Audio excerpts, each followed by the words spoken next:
So hi everyone, here we are in Modular 5. This is going to be a pretty busy week for you. First of all, your assignment by the end of this week is to be uploaded into your small groups.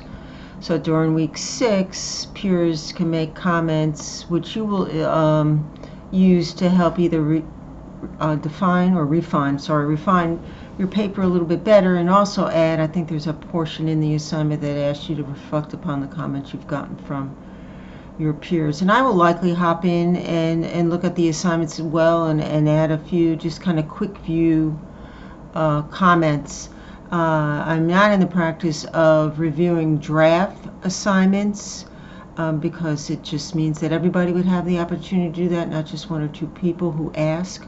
So my recommendation to you is, if you really want somebody to read your paper, find somebody at home or a colleague or someone like that to take a look at it, read it, and see if they actually get the message that you want to relay through your written work. So that would be really what I would be doing, so this way you can have somebody else do it all as well. Remember, this is your assignment. It's really not to be written for, how I would want an assignment written as far as my expectations. I really want you to kind of gain from the process of conducting an assessment on this movie character.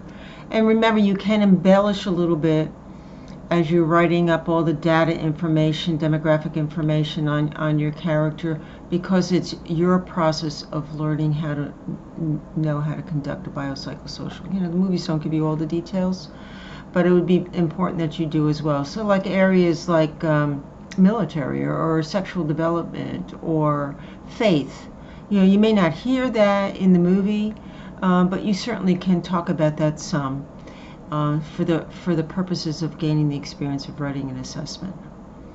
I have put in the course some additional resources for you on treatment plans, which is really a step up process, as you'll see from the graphic that I put in there. Also in the assignment, there is a progress note, or at least 3 progress notes that you'll add. There is a example of one. It's called the SOAP note, subjective, objective, assessment, and plan. What I am really looking for in a progress note is that I get a sense of what happened in that session. So be sure to convey that in whatever format of note that you're using. The SOAP note per se is limited in that sense, so you really would have to make sure that you add that material there as well. This week we're talking about adults and how to render a DSM-5 diagnosis to an adult. We're primarily going to be focused on the mood disorders such as bipolar, major depressive, anxiety disorders, OCDs. And so there's a lot of detail in the course for you to do that. There is a video in there as well, which you may find is helpful. I would make a comment to you about a bipolar disorder.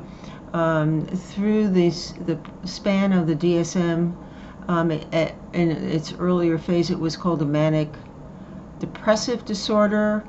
Now it's referred to as a bipolar disorder, and there's a bipolar 1 and a bipolar 2. The bipolar 1 has more of the manic features to it, where the bipolar 2 is more depressed. As I would like to remind myself, it's too depressed. So do look at the differences with that. I have not seen lately, but I have seen some of those classic pictures of a bipolar disorder. I had a client one time who was a tour guide for international groups, and all she did was spend a lot of money while she was on the tours and drank a lot, and then she would come home and eventually just kind of crash out for weeks on end. So she was pretty classic, but you would see some of these symptoms, and maybe to a lesser degree.